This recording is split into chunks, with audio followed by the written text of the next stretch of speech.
Welcome to Middle Market Growth Conversations, a podcast for dealmakers discussing the trends shaping the middle market. I'm your host, Carolyn Vallejo, and this is a production of the Association for Corporate Growth. Today, we're talking all about beauty industry M&A with Marty Okner, CEO of Fromm Beauty, and Luc-Henry Rousselle, Managing Director of DC Advisory.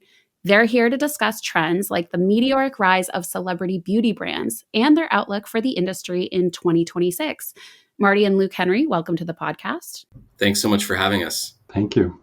Now, to start our conversation, we always like to spend a little bit of time to get to know you each a little better. So, Marty, how about you kick us off by telling us a bit about yourself and your work at Fromm Beauty? Yeah, sure. So I've been in the beauty industry for about 20 years, consumer goods for almost 30 years. Kind of scary to say that out loud. Basically, Fromm is almost 120-year-old company. And about 2 years ago, after 3 generations of family ownership, they decided to sell almost 100% of the company. And I got to co-invest alongside Firelight Capital Partners, which is a mid-market private equity firm here in New York, who acquired the company. And I became CEO post-closing. And right now we're on year 2 of our journey to grow Fromm, and really, glad to say that we've been achieving a lot of success with our brand, The Hair Edit, which has emerged as our flagship brand. We've expanded distribution in that brand into Target. We'll be launching at Kroger year end, and we've got some really exciting works in the innovation pipeline for that brand as well. Excellent. And Luc-Henry, can you tell us about yourself and your role at DC Advisory? I'm Luc-Henry Rousselle. I'm a managing director at DC Advisory. I'm in charge of the beauty, health, and wellness industry. It's an industry I've been covering for close to 15 years. My first transactions were advising Estee Lauder on their acquisition of Smashbox, Coty on their acquisition of OPI, and had a few years of covering the industry at Lehman Brothers and at Moelis. During my career, I had the opportunity to also go on the corporate side and worked close to 5 years at the Estee Lauder companies, where I was a part of the corp dev team during an acquisition spree. And I also had a finance and strategy role at MAC Cosmetics, and returned to investment banking after that. And now it's been 2.5 years at DC Advisory. Excellent. We like to ask our guests at the top of every episode what their first ever job was and whether there was a lesson that they learned that they still carry with them today. So, Luc-Henry, let's stick with you. What was your first job? My first job was as an investment banker at Lehman Brothers. I think I went through the bankruptcy back in the day in New York as a relatively junior banker. And, I think what I took away from that is, there's only so much that's under your control, but you really need to be persistent and, keep going no matter what, and things, work themselves out. I really enjoyed my experience actually at Lehman Brothers overall, and that's where I got my passion for investment banking. So despite that challenge, felt you could overcome almost anything once you've gone through that. Mm-hmm. Perseverance is definitely a great lesson to learn. Perseverance is a big one. That's a big one for sure. Marty, same question for you. What was your first job? Yeah, so my first job out of college, I started with Philip Morris Kraft back when they were merged, and I basically sold merchandising programs to independent convenience stores throughout Midtown Manhattan. And what I learned from that's kind of a quote from my one of my early mentors, who was my manager at the time. He said, "All the action happens at retail." And, I think even in today's omnichannel environment, that's really still holds true. Most of, the retail metrics, that we look at, whether it's in the .com environment, or store level, you really analyze the business in very similar ways in terms of both the cost to acquire, retain, and calculate the lifetime value of a customer. Also calculating, return on, what it is that you might be selling or you might be, looking to initiate in terms of project work. And I think those basic tenets carried me through very early in my career, and I still fall back on them today. And to this day, one of the first places that I go whenever I look at our brand is right to our retailers, Ulta, Target, Kroger. So That's where I stand and I look at what's happening and I look at who's shopping the shelf, and I go back to the numbers, see what I can see in the numbers based on what I've observed in store, and it sheds a whole new light on the business sometimes from when you step outside, being in the office and just talking with your team. Getting on the ground, that's definitely really valuable. And we're going to talk about some of those trends that are happening in the beauty space. So let's get down to it. I can't believe I'm saying this, but we are already nearing the end of 2025. So everybody is looking ahead to 2026. What are both of you expecting for beauty M&A in the year ahead? Are there any particular trends you're watching here? Luc-Henry, will you start us off with this one? Sure. Look, I think for beauty M&A, we're seeing a steady recovery in activity after a couple years that were relatively slow compared to the boom years of 21, 22. I think with that, we're seeing strategics leaning in and a number of transactions that are, that have been completed, which, gives, I think, investors a lot of confidence that at the end of the rainbow, there are still strategics that need to transact. We've seen now monster transactions like the one that Kimberly-Clark just announced with the acquisition of Kenvue, like L'Oreal's acquisition of the beauty business of Kering, as well as others being active like Elf and Unilever. So that I think are good green shoots. I think there's some other tailwinds where there's an important backlog of high quality private equity owned portfolio companies that should come to market that have been long held and are waiting for that window to exit. And we're also seeing that strategics have announced for many of them a review of their portfolios. So we think corporate carve-outs, divestitures are going to be an important theme of the next couple of years. So all of that, I think, will make for good recovery in the next couple of years.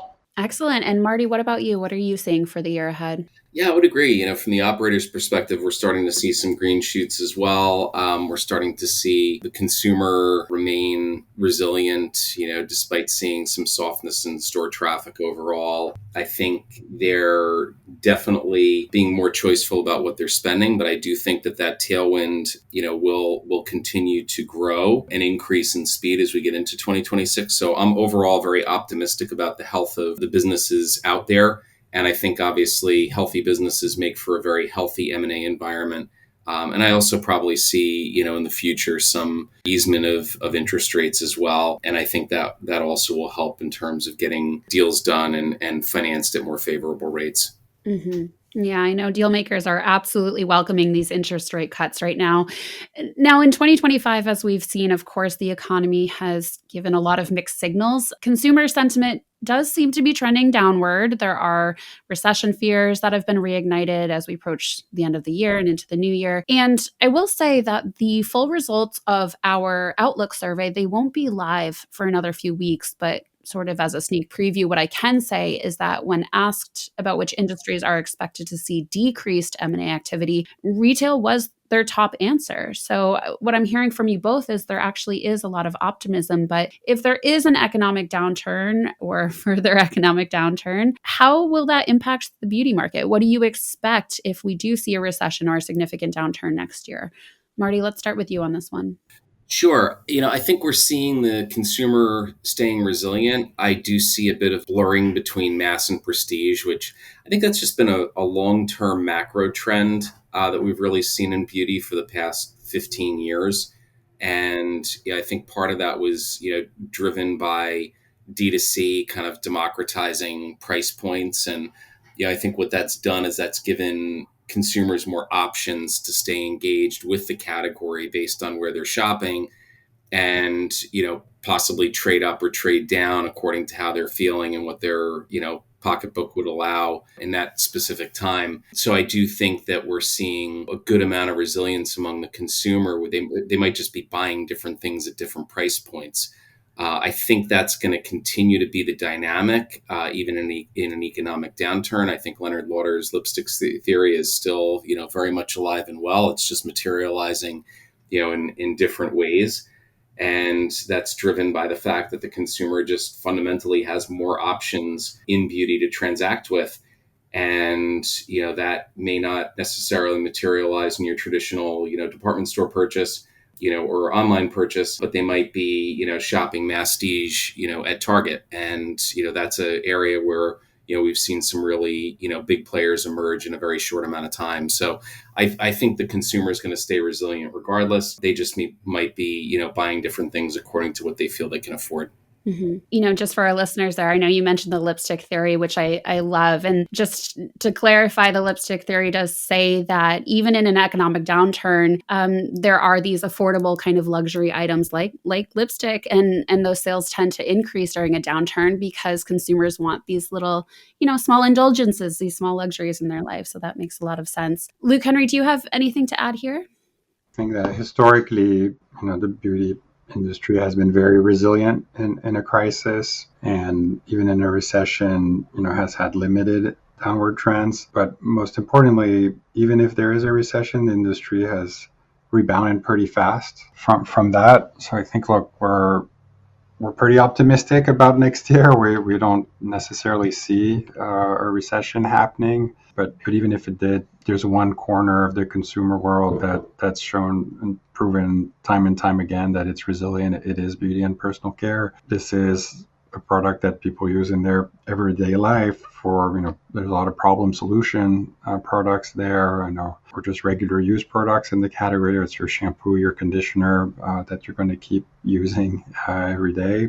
And it is a small luxury for the most part, and an affordable one that the consumer has historically, it's not the first place they're going to cut when things get tough.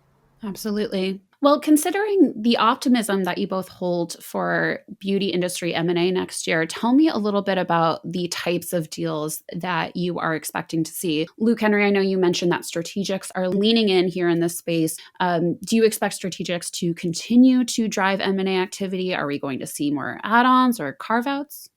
Certainly, strategics have been the most active, especially in volumes when you look at the size of, in sort of deal size. But private equity is also leaning into the opportunity of getting in the category at a point where there's maybe less competition for transactions. So we've seen some really interesting private equity transactions happen from banks acquiring Bioma from Yellowwood, TSG investing in Fleur. So I think PE is being opportunistic. So I think, look, we'll see both strategic and PE deals going forward. I think that, from a category standpoint, there are areas of strengths and strong interest. There's sort of bright areas where, professional skincare, science-backed skincare is something that investors are very focused on. Those are products that have strong clinical claims, sometimes sold through the professional channel, meaning derms and medical aesthetics sites, as well as, in Europe through European pharmacies. That's a segment that's been of strong interest as well. And then the other sector that's been booming is premium and luxury fragrances, where the category has been growing very fast and continues to be the fastest category overall into 2025. And so there, just new consumer behaviors and appeal for the category have really driven it to new heights. So for example, consumers are wardrobing when maybe past generations were more loyal to one fragrance. The new generation tends to have multiple fragrances for multiple occasions, and that's creating a lot of opportunity for fragrance brands. What's interesting is that we're also seeing a lot of opportunity in mass fragrances where there's been exciting growth. So it'll be interesting to see if there's more transactions in that area. Marty, what about you? What are you seeing in terms of the types of deals and deal structures we expect to see next year, as well as any specific niches or industry subsectors you expect to perform particularly well? Yeah, so I think, Luc-Henry, really hit the nail on the head with fragrance. I think, there was an article recently where somebody argued for the fact that this is maybe a cyclical, type trend. And I just firmly disagree. I think it's actually going to be much more of a secular trend that's going to go well into the future, because if you look at the younger generation, especially, I've got two teenagers. I've got a 17-year-old and a 14-year-old girl and a boy, and both of them, have multiple fragrances. And, when you look at the Gen Z, Gen Alpha consumer engagement with the category, it's all over in terms of prestige, all the way to mid-tier, to artisanal, to mass. And, I think also, dare I say, dupes or fragrances that might be inspired by some of the luxury fragrances. There's often some experimentation into that, realm as well among the consumer. And some of those companies have scaled to be quite large. So, I do think that, fragrance is something that's going to materialize in many different ways. I think it's going to touch a lot of different categories. And I believe the sensorial experience behind a product, whether it's a hair product or, potentially, a skin cream or potentially a body care product, I think fragrance is going to become even that much more important as part of the overall experience. So, I think that's one area that I think is going to be really hot. I think the other thing too is the multi-category brands. I think there's long been a time where brands sort of stayed in their lane, and I feel like brands that have a really strong equity in one area, I think it can translate into a multi-category story, whether that's a skincare brand leveraging and leaning in on the skinification of hair trend and re-inspiring a lot of those core ingredients that may be efficacious on the scalp and innovating, in a different category within beauty. And I think you're going to see more of that. To Luc-Henry's point, efficacy is something that's going to really be key among consumers, because there's a lot of products out there that were very image derived. And I think the consumer is going to want it all. They're going to want the beautiful lifestyle imagery. They're also going to want beauty that really resonates with them and kind of takes them to an aspirational place, whether that's prestige or mass. And I think they're also going to demand, that same type of efficacy across, the products that they choose, as well. So it's going to really pose a lot of interesting challenges for formulators to do that and still be able to differentiate. But beauty is just such an incredibly creative industry. I just think there's great minds out there, and I think a lot of great things are yet to come.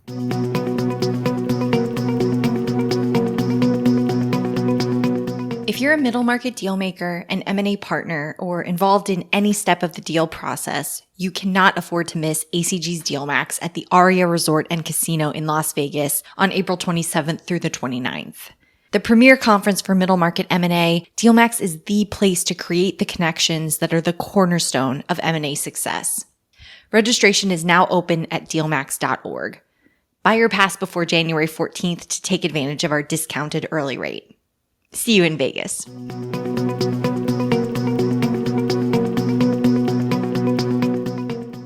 So we've talked about science-backed skincare, luxury fragrances, hair care, and there are a lot of niches and pockets in this industry that have a lot of exciting developments and consumer shopping trends. But I want to talk for a minute about who is spending money on these different products. So in recent years, have you both seen demographic changes in who is buying these types of products, who's spending money on these products? Marty, let's start with you. I think it's really becoming a cross-demographic spend in a much more meaningful way. So, I think typically the legacy research would show us that, the consumer enters the category some point in their teen years, and then they kind of exit the category in their 50s. Now you've got a much broader range of engagement in the category in terms of age. Baby boomers represent a significant amount of the spend in the category, and you can get on a whole laundry list of research points that Circana did on this in terms of showing Gen X's engagement in the category. And Larissa Jensen did a brilliant presentation at a WWD CEO Summit about 18 months ago, really diving into this trend of Gen X being hyper engaged. And then at the other end of the spectrum, you see people as young as, 9 or 10 years old really engaging into the category as preteens. And, I think the industry is responding now to really educate and talk to these younger consumers about, hey, these are the products that are right for you. These are the products really where you shouldn't use, like a 9-year-old should not put retinol on their face. So, that's where there was a whole controversy around certain younger consumers going in and buying brands that were not age appropriate. And I think the industry's done a nice job to respond and educate. And these younger consumers are just absolutely so engaged and so well researched into the category too. It's not even like the brands are, putting things out there and kind of capitalizing, on that new trend of younger consumers adopting, into the category. The younger consumers are actually doing the research and selecting the brands that they feel might be right for their, skin or hair. I think you're just seeing more cross-generational engagement. The other dynamic too that's really interesting out there is as you look at like older millennials and Gen X's who have kids who might be Alpha and Z's, they're the Gen Z and Gen Alpha children, are really inspiring the products that we use. And I've learned more about product in terms of both fragrance as well as skincare products from my kids over the past year. And I've been working in the category for a long time. So they'll find these brands and they'll show them to me. And I find it very fascinating. That's such an interesting point. Are they finding these brands on platforms like TikTok, dare I say? How does social media play into this? So TikTok's a big one. The other source of referral, I would say it's TikTok, and then how that TikTok initial like point of awareness or point of engagement with the brand kind of stems into, the brand becoming more socialized in an organic way among friends. So, a friend group, somebody in either my son or daughter's friend group might see something on TikTok and then they talk about it. And then, that becomes then socialized, throughout their friend group. And then eventually it kind of crosses friend groups in the school. And they basically choose those products based on that. And they experiment with them. And sometimes, they have a great experience. Other times they discover, sometimes the hard way, well, wait a second, I guess a skincare product that worked on my friend doesn't necessarily work on me. So it's kind of an interesting path to discovery. I would say TikTok usually is the point of discovery for a lot of brands now. Instagram becomes the point of validation. So they kind of look to go to the Instagram page to see if the brand's legit and get a sense of their lifestyle imagery, because they really want to make sure that it's like the whole package before they transact. Fascinating. Okay, Luc-Henry, do you have anything to add there in terms of the demographic shifts that we're seeing in terms of beauty spend here? Sure. Look, I think the first thing I'd say is that sort of across demographics, it's just the definition of beauty is shifting and expanding into self-care, mental health, wellness in general, and kind of breaking away from traditional beauty standards. So it's sort of expanding to almost ingestibles, other types of categories, and the way people look at it is just self-care, a bit different than just focusing on curing wrinkles. I think for one thing that's been very important for investors also is seeing that millennial, Gen X, baby boomers typically consider themselves pretty brand loyal, when the new generation tends to still explore more, be more playful with different brands. And obviously, we're talking about Gen Alpha, the younger generation coming up. They I think what's interesting is, of course, they're learning a lot about brands for the first time through social media. They're heavily exposed to advertising on social media. That said, Gen Z, Gen Alpha tend to prefer shopping in store when millennials tend to prefer shopping online. So I think that's just an interesting shift. Where the store is coming back in vogue, and I think that has a lot of implications for retailers and the market. Those are some interesting trends there.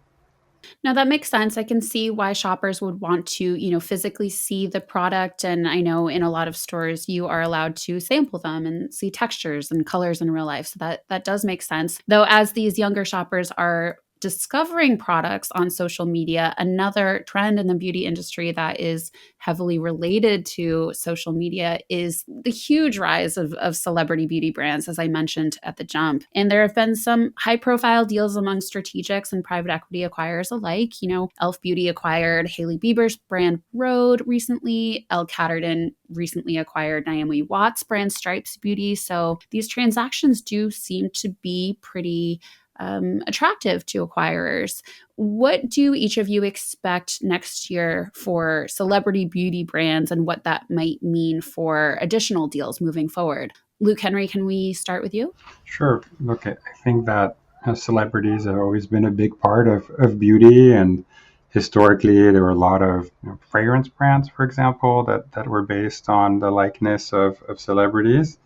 I think here we're in a new age where the celebrity is more embedded in the brand, is more of an owner, a bigger role in building the business, and not it's not just a poster child or just a marketing gimmick. There's a lot of that still.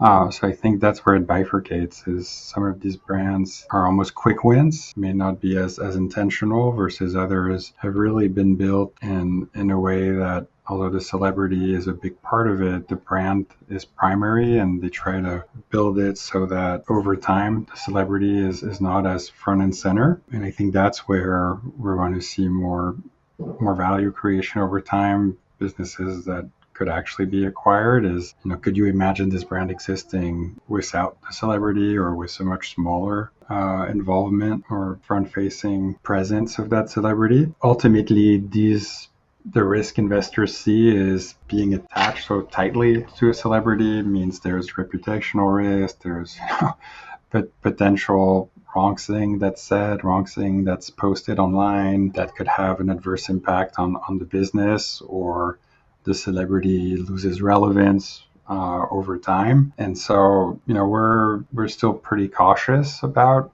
investing in celebrity brands given those types of risks. But, they can be tremendously successful. It's about picking the right ones.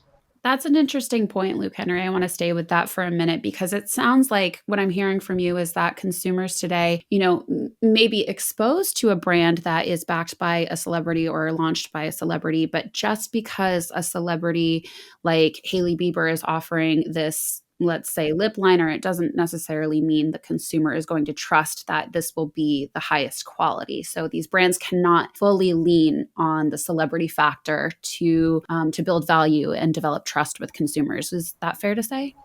I think the celebrities can be really helpful in cutting through the clutter and leveraging their awareness and social media platforms to get the eyeballs and get trial. And the game then is, can you build a loyal following year after year where consumers come back, and that's worse for every brand. Trial is one thing. It's really in the loyalty that the value is created.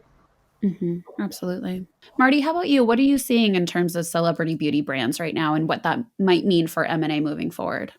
Yeah, I completely agree with Luc-Henry. Yeah, the product really has to stand on its own, first and foremost. And I think what the most successful celebrity beauty brands have done in the market now is they've really prioritize putting the product first and the people first in their organization. So it's not just a matter of use of likeness and sort of putting out a product that you might get some trial on because your name's behind it. If I really boil it down into the brands that are successful, they develop products that are, somewhat differentiated and address a market need. And I think that business fundamental has really built and embedded in the most successful celebrity brands, and they built out the right management teams around them. So when that celebrity gets behind the brand and they start amplifying their message to their extended, audience and followers, it really means something because the product stands for something, and the consumer really understands how the celebrity's likeness is embedded in the product and how that translates into a need that they might have. So I think there's the modern celebrity brand is a product that really has all the benefits of what some of the most successful indie beauty brands may have had in terms of coming up with that point of difference. But then they also have the benefit of a much larger audience to market to, given their reach, whether that's on social media or through other channels that they might communicate their messaging to a broad audience. So it's really kind of the best of both worlds. What gets particularly challenging, to Luc-Henry's point, is when you go to transact and all your likeness is tied up into the brand. It's sometimes very hard for a buyer to dig in and understand what the latent equity is of the brand. If the celebrity would step away, what does it really look like? And, what does the brand look like in terms of its evolution under the new ownership structure? That being said, I think there are going to be meaningful paths forward. And just how these brands were formed, I think there's going to be creativity on the M&A side to basically address a lot of those concerns, because there's just too many dollars being generated by them to leave that opportunity on the table for strategics who are really, looking to acquire for growth. This certainly is a market right now for creative deal makers, I would say. Now, as we begin to wrap up our conversation, we want to talk about what all of this might mean for potential acquirers. So for our audience and our listeners of middle market deal makers who might be interested in acquiring a beauty brand, celebrity, or otherwise, what are some unique considerations to keep in mind? Marty, as you mentioned at the top of our conversation, you played a key role in the Fromm beauty deal, the acquisition by Firelight Capital Partners in 2024. So maybe you could kick us off with your perspective. I think, runway is the biggest thing in terms of whether it's a private equity investment, or a strategic acquisition. What are some very clear paths to growth that you can see coming to life under your ownership? And I think that's true whether you're a private equity firm or you're a strategic. And then obviously with crafting that vision, you really have to establish the right team in order to bring that to life as well. And I think those two factors are the biggest aspects of a beauty investment. And then I think one level deeper in that is you really have to test whether or not the brands are strong enough to bring that investment thesis to life. And I think with the right vision, the right team, and the right brands, I think you can do very well in beauty investments. I mean, the margin structures are very attractive. You do have a little bit of margin of error to test and learn on some things, which makes the category so attractive. And those three factors are really, key in terms of identifying an attractive asset to invest in and grow. All right, Luc-Henry, close us out here. What are some unique considerations for deal makers interested in the beauty industry? It's a very rich space with a very rich ecosystem. I think that the first driver, the fundamentals have stayed the same for a long time, but the most important is and remains the brand and its long-term potential. That is first and foremost what a strategic will ultimately be interested in, is a beautiful brand that has long-term potential and could live in their portfolio as for an extended period of time. And then, so you need the brand, you also need the numbers. I think that's where we've seen more of a shift towards, at least from a strategic perspective, maybe larger scale transactions. The minimum scale has crept up. Gross obviously is the biggest driver of ultimate valuation, but it's a balance with profitability, and profitability has been much more in focus over the last few years. So at a certain scale, you do have to be within benchmark, and only the combination of strong growth and attractive profitability will yield great outcomes. At a deeper level, to take Marty's expression, is I think a lot of focus on unit economics, gross margin, profitability, and online transactions are very important, and loyalty has become a big area of focus. Testing repeat sales, cohort analytics on digital businesses, being able to prove that the consumer keeps coming back has become really crucial in any transaction. But ultimately, for investors, there's an attractive. This remains great area, very resilient, strong growth, strong margins, strong cash flows, and a very deep pool of strategics and private equity players who can ensure liquidity at the end of an investment period. So it really is a unique area for investment. All right, that's Marty Okner of Fromm Beauty and Luc-Henry Rousselle of DC Advisory. Thank you both so much for joining the Conversations podcast. Wonderful. Thanks so much for hosting us. Thank you very much.